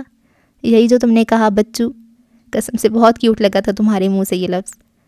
اسے عبیرہ کے منہ سے اپنے لیے بچو سن کر اچھا لگا تھا۔ نہیں، اب نہیں کہوں گی، بلکہ مجھ سے نہیں کہا جائے گا۔ وہ شرما گئی۔ صرف ایک بار پلیز۔ چلو ایسا کرتے ہیں، جب میں پھونک مار کر یہ موم بتی بجاؤں گا تو تم تالی بجاتی ہوئی کہنا ہیپی برتھ ڈے بچو۔ بہت ہی شرارتی اور ضدی ہو تم۔ وہ اس کی معصوم سی خواہش سن کر مسکرا دی تھی۔ محبت میں شرارت اور ضدی تو ہوتی ہے، ورنہ تو صرف ریکویسٹ ہوتی ہے۔ تم کہتی ہو تو میں ریکویسٹ کر دیتا ہوں۔ نہیں نہیں، مجھے تمہارا ضد کرنا پسند ہے۔ جب تم ضد کرتے ہو تو میں خود کو انمول تصور کرنے لگتی ہوں۔ چلو اب موم بتی پہ رحم کھاؤ، بیچاری جل جل کر آدھی رہ گئی ہے۔ تم بھی کمال کرتی ہو، مطلب نہ فریش ہونے دیا، نہ کپڑے بدلنے دیے، آتے ہی آنکھیں بند کروا دیں۔ ویسے محبت کا یہ انداز مجھے بہت پسند آیا۔ یہ کہتے ہوئے اس نے آگے بڑھ کر موم بتی بجھا دی تھی۔ کیک کاٹنے کے بعد شاویز فریش ہونے چلا گیا تھا، جبکہ عبیرہ نے اس دوران کھانا گرم کر کے میز پہ لگا دیا تھا۔ وقت اپنی مخصوص رفتار سے آگے بڑھ رہا تھا۔ عالیہ کچھ دن سسرال لینے کے بعد امی کے ہاں لوٹ آئی تھی۔ رمیز اسے اور بچوں کو چھوڑ کر واپس رحیم آباد چلا گیا تھا۔ عائشہ عالیہ کے لوٹنے سے خوش تھی، باتوں باتوں میں اس کا وقت کٹ جاتا تھا، لیکن وہ عالیہ کی نت نئی فرمائشوں سے تنگ بھی آ گئی تھی۔ آج اس نے ایک اور فرمائش کر دی تھی۔ جمعہ کا دن ہے، میں سوچ رہی تھی کہ ابا اور علی کی قبر سے ہوں، آپ چلیں گی نا میرے ساتھ؟ اس نے عائشہ سے التجا کرتے ہوئے کہا تھا۔ میں نے تمہیں پہلے بھی کہا تھا کہ میں نہیں جا سکتی، یہ دونوں سوٹ اتوار کو دینے ہیں، سیکھ کر رشیدہ خالہ کو۔ وہ تیز تیز سلائی مشین چلاتی ہوئی بولی۔ تم اکیلی ہو، آؤ، رستہ تو تمہیں آتا ہے۔ آپ کے ہوتے بھی اگر اکیلے ہی جانا ہے تو کیا فائدہ آپ کا؟ اس نے منہ بنایا۔ میں اب کیا صرف قبروں پر جانے جوگی رہ گئی ہوں؟ اس نے مصنوعی خفگی سے عالیہ کو گھورا تھا۔ ویسے 2 دن اور رک جاتی تو سسرال تو اچھا تھا، میں کم سے کم سلائی تو مکمل کر لیتی۔ اب ایسا تو مت کہیں، جب میں دبئی تھی تو روز پوچھتی تھی کہ کب آؤ گی پاکستان، اب آ گئی ہوں تو آپ ایک چھوٹی سی بات نہیں مان رہی۔ اچھا اب زیادہ جذباتی نہ بنو، کل چلے جائیں گے، اس نے کینچی سے دھاگا کاٹتے ہوئے کہا۔ تو آج کیا ہے؟ ویسے بھی جمعہ کا بابرکت دن ہے۔ عالیہ نے بدستور ضد کی۔ جمعہ کا دن ہے اس لیے تو کہہ رہی ہوں، وہاں وہ امی کا لاڈلا بھانجا گپے ہانک رہا ہوگا کریم بخش کے ساتھ۔ وہ چھت کی طرف گھورتے ہوئے بولی۔ پچھلی بار اس نے مجھے ولید کی قبر پہ پھول پھینکتے ہوئے دیکھ لیا تھا، گھر آ کر اس نے باتوں باتوں میں امی کو بتا دیا تھا، اور پھر امی کو تو تم جانتی ہو نا، نہ صرف درد سنایا بلکہ گال بھی لال کر دیا۔ عالیہ نے یہ سن کر اس بات میں سر ہلایا تھا۔ اچھا تو میرے ساتھ نہ جانے کی اصل وجہ وہ کرایہ دار ہے؟ حیرت ہے، آپ ایک کرایہ دار سے ڈرتی ہیں؟ وہ عائشہ کو اکسا رہی تھی۔ میں کیوں ڈروں گی اس سے؟ میں تو اسے جوتے کی نوک پر بھی نہ رکھوں، وہ تو امی کی وجہ سے کہہ رہی تھی۔ عائشہ ہچکچاتے ہوئے بولی۔ عالیہ دماغ پہ زور دے رہی تھی جیسے وہ کسی نقطہ پر پہنچنا چاہتی ہو۔ مجھے ایک بات سمجھ نہیں آئی، اگر اس نے دیکھ بھی لیا تھا آپ کو ولید بھائی کی قبر پہ پھول پھینکتے ہوئے تو امی کو کیوں بتایا؟ اسے کیا پتہ تھا ولید کا؟ عالیہ کے لہجے میں تشویش تھی۔ دوست ہے وہ ولید کا، اس کی گاڑی میں تھا وہ بھی جب ولید کا ایکسیڈنٹ ہوا تھا۔ آپ کو کس نے بتایا؟ عالیہ بدستور حیرت کا شکار تھی۔ اس نے خود بتایا، اور یہ بھی بتایا کہ ولید اس روز بہت پریشان تھا۔ عائشہ کے چہرے پر افسوس لہرانے لگا تھا۔ ہمارے اندازے اس کے بارے میں غلط نکلے عالیہ، وہ اپنی کسی مسئلے میں الجھا ہوا تھا اور ہم سمجھے تھے کہ وہ دھوکہ دے گیا ہمیں۔ اس نے بمشکل اپنی آواز کو بدلنے سے روکا تھا۔ عالیہ حیرت کے دائرے سے ابھی باہر نہیں آئی تھی۔ اتنے سالوں بعد اس کے دوست نے ہمارے ہی گھر میں ٹھہرنا تھا، مجھے تو یہ بات عجیب لگ رہی ہے، اس نے خدشہ ظاہر کیا۔ وہ اسے محض اتفاق کہتا ہے، پہلے تو مجھے بھی یقین نہیں آیا تھا، مگر اب لگتا ہے کہ وہ جھوٹ نہیں بول رہا۔ ویسے بھی وہ اس شہر کا نہیں ہے، کسی غریب گھرانے کا لگتا ہے، کام کاج کے سلسلے میں ہی آیا ہوگا۔ خیر اندر سے میری چادر لے آؤ، اس سے پہلے کہ امی بچوں کو لے کر آن پہنچے، ہم قبرستان سے ہوئیں۔ عائشہ نے سلائی مشین ایک طرف دھکیلتے ہوئے عالیہ سے کہا۔ پھر کچھ دیر بعد ان دونوں کے قدم قبرستان کی طرف رواں دواں تھے۔ عائشہ نے حسب معمول راستے سے گلاب کی پتیاں خرید لی تھیں۔ آپ کو آج بھی ولید بھائی سے محبت ہے نا؟ چلتے چلتے عالیہ نے سوال کیا۔ محبت 2 دلوں کے درمیان ہوتی ہے، ایک مر جائے تو دوسرا یادوں کے وینٹیلیٹر پہ لگ جاتا ہے۔ میں سمجھی نہیں باجی۔ اس لیے کہ تم بھی امی کی طرح ہر بات سے محبت کا تعلق جوڑ لیتی ہو۔ وہ چلتے چلتے رکی تھی۔ کیا ولید کا تعلق صرف مجھ سے تھا؟ کیا اسے یاد رکھنے کے لیے محبت کے علاوہ کچھ نہیں؟ وہ سارے احسانات جو برے وقت میں اس نے ہم پر کیے وہ بھلا دیں؟ عائشہ نے قدرے غصے میں اس سے کہا تھا۔ میں نے ایسے کب کہا کہ ہم اس کے احسان بھلا دیں؟ عالیہ نے سہم کر جواب دیا۔ عالیہ تمہیں کیا لگتا ہے کہ یہ 2-4 گلاب کی پتیاں جو میں اس کی قبر پہ ڈالتی ہوں، اس کے لیے میرا ولید سے محبت کا تعلق ہونا ضروری ہے؟ کیا یہ ضروری ہے کہ ہر بار مجھ سے محبت کا سوال کیا جائے؟ وہ بدستور خفا ہو رہی تھی۔ عالیہ کے سوال نے اسے تکلیف سے دو چار کر دیا تھا۔ اچھا چھوڑے نا اس بات کو، کیوں موڈ خراب کر رہی ہیں؟ لائیں ادھر، مجھے پکڑا دیں پھول۔ عالیہ نے اس کے ہاتھ سے تھیلا پکڑ لیا تھا۔ کچھ دیر چلتے چلتے وہ قبرستان پہنچ گئی تھیں۔ حسب توقع ولیوں نے کریم بخش کے پاس بیٹھا نظر آ گیا تھا، مگر وہ اسے نظر انداز کرتی ہوئی ابا کی قبر پہ چلی آئیں۔ میں نے کہا تھا نا کہ ادھر ہی ہوگا وہ کمبخت۔ عائشہ اس کی طرف دیکھے بغیر بڑبڑائی۔ ہمیں کیا لگے، ہماری بلا سے جہاں مرضی جائے۔ عالیہ نے عائشہ کا منہ ٹھیک کرنے کی غرض سے کہہ دیا تھا، البتہ اس نے چور نظروں سے ولی کو دیکھ لیا تھا۔ میں نے تو کبھی امی کی پرواہ نہیں کی، یہ کس مزار کا ولی ہے؟ عائشہ اترائی تھی۔ ابا کی قبر پہ پتیاں ڈالنے کے بعد عالیہ نے اگربتیاں جلا کر قبر کے سرہانے لگا دیں۔ یہی عمل اس نے علی کی قبر کے ساتھ بھی دہرایا تھا۔ کچھ دیر وہاں کھڑی علی کی باتیں سنتی رہی۔ عائشہ نے کچھ پھول کی پتیاں ولید کی قبر کے لیے بچائی تھیں۔ تم چلو باہر، میں آتی ہوں۔ عائشہ نے اسے جانے کے لیے کہا۔ میں بھی آتی ہوں آپ کے ساتھ، میں بھی ولید بھائی کی قبر دیکھ لوں گی۔ حسب توقع عالیہ نے التجا کی تھی۔ چلو آؤ۔ عائشہ نے اسے ساتھ آنے کی اجازت دے دی تھی۔ وہ نہیں چاہتی تھی کہ اس پر جو محبت کا الزام لگایا گیا تھا، عالیہ اس کے اکیلے جانے پر اس الزام کو سچ سمجھے۔ ولی کریم بخش کی باتوں کا جواب تو دے رہا تھا، مگر اس وقت اس کا سارا دھیان ولید کی قبر کی طرف تھا، جہاں عائشہ پتیاں بکھیر رہی تھی۔ اس کے چہرے پہ نظر آنے والی کشمکش ولی کو صاف دکھائی دے رہی تھی، جس کی وجہ سے ولی نے اس پر سے نظریں ہٹا لی تھیں۔ ایک بات تو بتائیں کریم چچا، اس نے کریم بخش کی طرف متوجہ ہوتے پوچھا۔ کریم بخش نے سوالیہ نظروں سے اس کی طرف دیکھا، گویا وہ سوال کا منتظر تھا۔ اگر کسی انسان کو محبت ہو جائے اور وہ یہ بھی جانتا ہو کہ وہ کسی اور سے محبت کرتا ہے تو اسے کیا کرنا چاہیے؟ ولی نے کریم بخش کی طرف دیکھتے ہوئے پوچھا۔ کریم بخش نے اسے غور سے دیکھا تھا، وہ جیسے کچھ سمجھنے کی کوشش کر رہا تھا۔ بتائیں نا کریم چچا، اس انسان کو کیا کرنا چاہیے؟ کریم بخش کو خاموش پا کر اس نے دوبارہ پوچھا۔ اپنی زبان کو خاموشی کا کفل لگا دینا چاہیے اور منظر سے غائب ہو جانا چاہیے۔ اس سے کیا ہوگا؟ ولی نے بے ساختہ پوچھا۔ دل بچ جائے گا، کیونکہ جب دو دلوں کے درمیان تیسرا دل آ جاتا ہے تو وہ کچلا جاتا ہے۔ کریم بخش نے گہری نظروں سے اسے دیکھتے ہوئے جواب دیا۔ تو کیا خاموشی اس کا واحد حل ہے؟ ہاں، خاموش رہو، اتنا خاموش کہ ایک دن سامنے والا خود چلا چلا کر کہے کہ خدا کے لیے کچھ بولو، اور جس دن وہ بولنے کا کہے تو سمجھ جانا کہ اسے بھی تم سے محبت ہو گئی ہے، اس کے منظرنامے پر تم آ چکے ہو۔ اور اگر وہ کبھی بھی بولنے کا نہ کہے تو سمجھو کہ وہ کسی دوسرے شخص کو بولنے کا کہہ چکا ہے، اسے تمہاری خاموشی سے کوئی فرق نہیں پڑے گا، اس کے منظرنامے پہ تمہارا دور دور تک کوئی نشان نہیں ہوگا۔ کریم بخش نے اس کی طرف غور سے دیکھتے ہوئے جواب دیا۔ میں آپ کی بات سمجھ گیا ہوں۔ ولی نے ٹھنڈی آہ بھری۔ اور مجھے بھی تمہاری بات سمجھ آ گئی ہے ولی، جب تمہیں پہلے دن دیکھا تھا تو اندازہ ہو گیا تھا کہ تمہارے پچھتاووں سے کہیں نہ کہیں محبت کا تعلق ضرور ہے۔ ایک بات کہوں اگر برا نہ مانو؟ جی آپ بالکل کہیے، آپ کی کوئی بھی بات میرے دل کو چھوئے بغیر نہیں گزرتی۔ محبت کرنا کوئی جرم نہیں ہے، مگر تم جس تلاش میں نکلے ہو وہ ہے خود کی تلاش۔ محبت میں تو خود کو کھونا پڑتا ہے، کہیں ایسا نہ ہو کہ راستہ تلاش کرتے کرتے ایک بار پھر وہیں آ پہنچو جہاں سے سفر شروع کیا تھا۔ کریم بخش نے اس کے کندھے پہ ہاتھ رکھتے ہوئے ہمدردی سے کہا۔ میں آپ کی بات سمجھتا ہوں، مگر مجھے کفارے کا راستہ مل چکا ہے، اور یہ راستہ محبت کی بستی سے ہو کر ہی جاتا ہے۔ اس نے سوچ کی گہرائی میں اترتے ہوئے جواب دیا۔ تو پھر محبت کی بستی سے ہو کر جانا، لیکن محبت کی بستی میں ٹھہرنا مت۔ کریم بخش نے لرزتی ہوئی آواز میں کہا۔ وہ اس بات پر گہری سوچ سے باہر آ گیا تھا۔ مایوسی کسی نگاہوں سے اس نے کریم بخش کو دیکھا تھا۔ محبت کا سفر بہت مشکل ہوتا ہے بیٹا، اس میں چلنے والا اپنے پیروں کے نشان باقی نہیں چھوڑتا، وہ اگر ایک بار بھٹک جائے تو واپس نہیں مڑ سکتا۔ ولی اس بات پر بے بسوں کی طرح مسکرایا تھا۔ میں تو پہلے ہی بھٹکا ہوا ہوں، اب تو راستے کا متلاشی ہوں، اپنے پیروں کے سارے نشان مٹا چکا ہوں، مگر اس کے باوجود اب ایک امید جاگی ہے۔ یوں سمجھ لیں کہ محبت میں ایک ویرانے کا گزر ہوا ہے یوں سمجھ لیں کہ ویرانے میں ایک محبت کا گزر ہوا ہے جسے واپسی کا راستہ معلوم ہے، اور میں اسی کے ساتھ ہو لیا ہوں۔ وہ کھوئی ہوئے لہجے میں بولا۔ کریم بخش کے چہرے پر ایک اطمینان بھری مسکراہٹ امڑ آئی تھی۔ لوہے کو لوہا کاٹتا ہے، بہت خوب۔ کریم بخش نے اس کا شانہ تھپتھپاتے ہوئے کہا، اور ساتھ ہی نماز کے لیے اجازت لے لی۔ پھر ان دونوں نے ہی مسجد کی طرف قدم بڑھا لیے تھے۔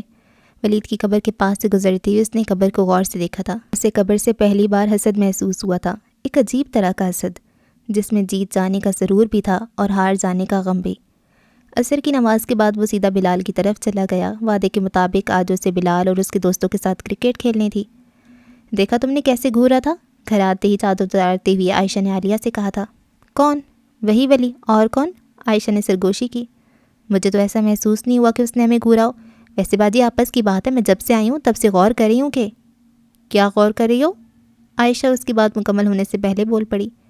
یہی کہ وہ کسی اچھے گھر کا لگتا ہے, اور جیسا امی نے بتایا تھا بالکل ویسا ہی لگا مجھے.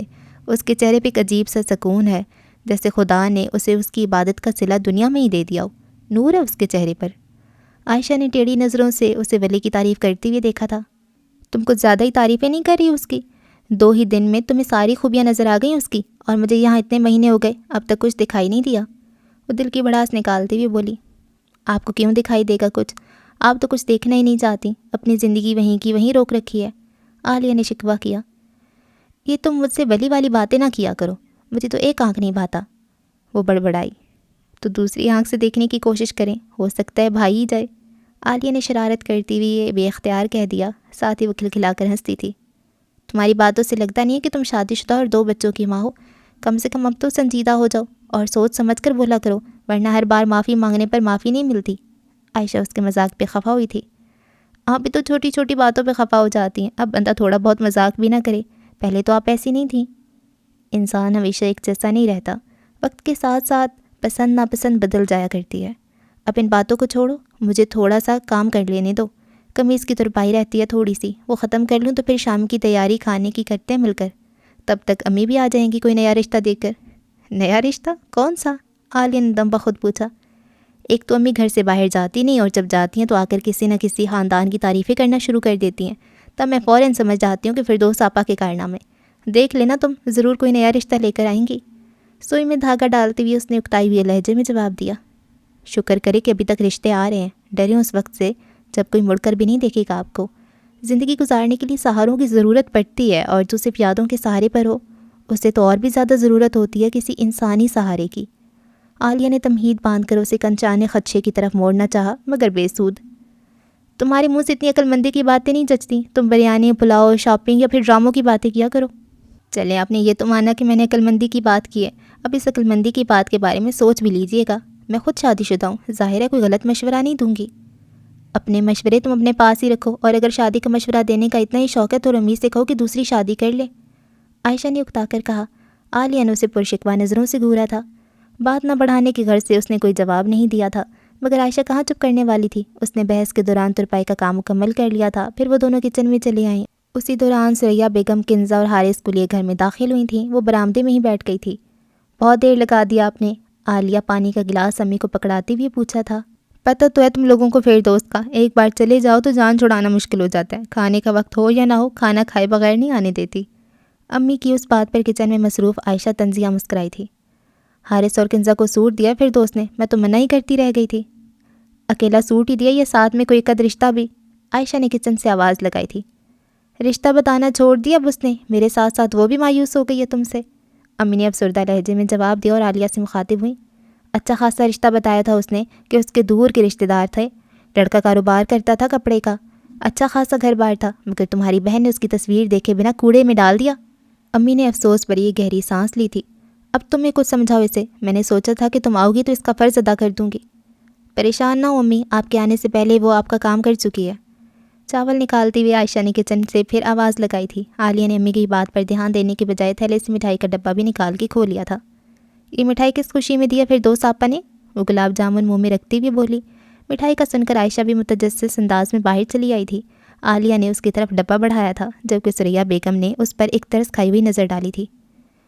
میرے والا رشتہ کہیں اپنی بیٹی کے لیے تو نہیں رکھ لیا فردوس آپا نے؟ عائشہ نے برفی کا ٹکڑا اٹھاتے ہوئے طنز کیا تھا. یہ فردوس نے نہیں دی. امی نے نگاہیں دائیں بائیں گھمائیں.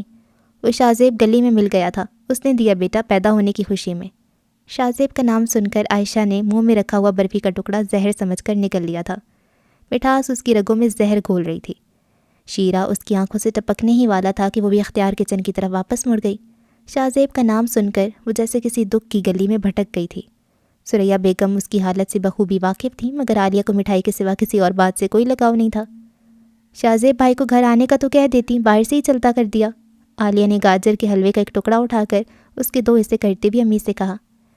کہہ رہا تھا اسے جلدی ہے اس لیے گھر نہیں آ سکتا. ثریا بیگم نے گہری سانس لیتے ہوئے کہا. عائشہ نے تیز تیز چھری چلا کر پیاز کے چیچڑے اڑا دیے تھے اس بات پر. کوئی جلدی ولدی نہیں تھی انہیں, ضرور چچی جان نے سکھا کر بھیجا ہوگا ہمیشہ کی طرح کہ گھر نہ جانا. چلو ہماری بلا سے وہ بے شک نہ آئے۔ عالیہ نے کنزا اور حارث کو گاجر کا حلوے کا ایک ایک ٹکڑا تھما دیا تھا۔ اس کے لہجے میں کڑواہٹ تھی، ویسی کڑواہٹ جو عائشہ کی رگوں میں شاہ زیب کے ذکر نے بھر دی تھی۔ وہ دیوانہ وار اپنا کام کر رہی تھی، وقت نکال کر وہ ساتھ ساتھ اپنے گال بھی خشک کر رہی تھی۔ اچھا جی، تو ایپیسوڈ 4 کو ہم یہیں پہ بریک لگاتے ہیں اور بات کر لیتے ہیں۔ اور جو میرا شک تھا نا کہ ولی ہی ولید ہے، وہ میرا اب 97% پکا ہو گیا، کیونکہ وہ اتنا زیادہ کیوریس ہے ولید کے لیے کہ ولید کو کون پسند کرتا ہے، اب تک کرتا ہے کہ نہیں کرتا، اس کی قبر کا کیا حال ہے، یہ سارا کچھ وہ خود ہی ہوگا مجھے لگتا ہے۔ اور مجھے لگتا ہے کہ اس کی حالت بہت بگڑ گئی ہوگی اس کے چہرے کی، کیونکہ ابھی تک رائٹر نے اس کے چہرے کو واضح نہیں کیا کہ اس کی آنکھیں کیسی ہیں، اس کی ناک کیسی ہے۔ خیر وہ ویسے بھی واجد ابرار نہیں کرتے، مطلب اس کو کوئی گہرا کٹ لگ گیا ہوگا شاید، یا وہ پہچاننے کے قابل ہی نہیں رہا ہوگا، ہو سکتا ہے نا۔ اور کیونکہ وہ اتنا زیادہ سوچتا ہے کہ عائشہ اسے پسند کرتی ہے اب تک کہ نہیں کرتی، اور جب اسے پتہ چلتا ہے کہ وہ کرتی ہے تو وہ لڑکھڑا جاتا ہے۔ اب اتنا کوئی دوست کے بارے میں کیوں لڑکھڑائے گا، وہ خود ہی ہے نا شاید، ہے نا۔ اور کافی عرصہ بیت گیا ہے اور اس میں بندہ چینج ہو جاتا ہے، مجھے تو یہی لگتا ہے۔ اور وہ رائٹر ہوگا، وہ مجھے نہیں لگتا کہ وہ ایکٹر ہوگا، کیونکہ وہ احساس لکھنے والی بات تھی تو شاید وہ رائٹر ہی ہوگا۔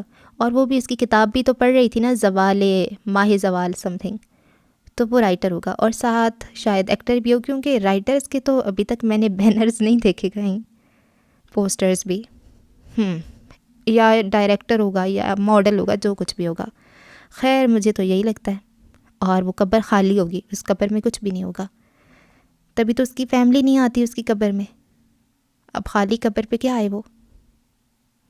اور ایکسیڈنٹ ہوا تھا اس کا، اور وہ پلے بوائے تھا۔ اور مجھے ایک اور بات لگتی ہے، مجھے یہ لگتا ہے نا کہ اس نے ولید نے ان کے اوپر کیا احسان کیے ہیں، شاید وہ ان کے محلے میں بھی آیا تھا اور ان پہ احسان کیے تھے، شاید اس کا جو بھائی کا ایکسیڈنٹ ہوا ہے وہ ولید کی وجہ سے ہوا ہو، وہ فوت ہو گیا ہو تو ظاہری بات ہے وہ آیا ہوگا افسوس کرنے اور ان کے لیے کچھ ہیلپ وغیرہ کر دی ہوگی، یا شاید علی کا علاج کروایا ہوگا، ہے نا۔ اور ایک بات، یہ جو شاویز نام تھا نا، شاویز ہی نام تھا، ہاں شاویز ہی تھا، تو وہ مجھے کوئی عجیب سا بندہ لگتا ہے۔ وہ اب اتنا جو اچھا بن رہا ہے نا، مجھے لگتا ہے وہ اتنا اچھا ہے نہیں، اس کی بھی فیملی کی کوئی بیک گراؤنڈ ابھی تک نہیں پتہ چلا۔ اور اس نے جو انگوٹھی دی تھی خاندانی اس کو، اور اس پہ وہ انکل جی کیوں اتنے پریشان ہو گئے تھے کہ اتنے عرصے کے بعد وہ ابھی تک پریشان ہے اور انکل کی بھی جو شادی کی والی زندگی ہے نا، وہ بھی کوئی عام زندگی نہیں ہے، مجھے لگتا ہے کہ وہ انہوں نے بھی بھاگ کے شادی کی ہوگی، تبھی تو اس کی خالہ کو وہ زیور نہیں ملتا خاندانی، اور وہ پریشان ہو جاتی ہیں۔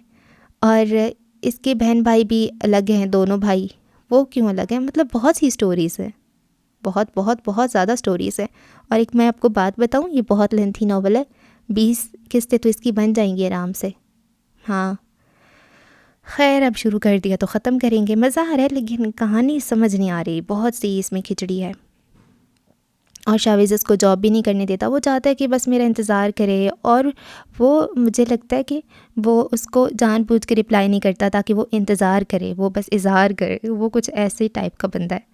خیر ہے، یہ چھوٹا موٹا تو پوزیسیونیس ٹائپ چلتی رہتی ہے، اب اس کو بندہ کیا کہے کوئی بات نہیں۔ چلیں جی، مجھے ڈر یہ ہے کہ کہیں کوئی وہ بدلہ شدلہ نہ لے رہا ہو کسی چیز کا شاویز، خیر دیکھتے ہیں کیا ہوتا ہے۔ دعا میں یاد رکھیں، چینل کو سبسکرائب کر لیں، ویڈیو کو لائک کر دیں، اور دعا میں یاد رکھیں۔ اللہ حافظ۔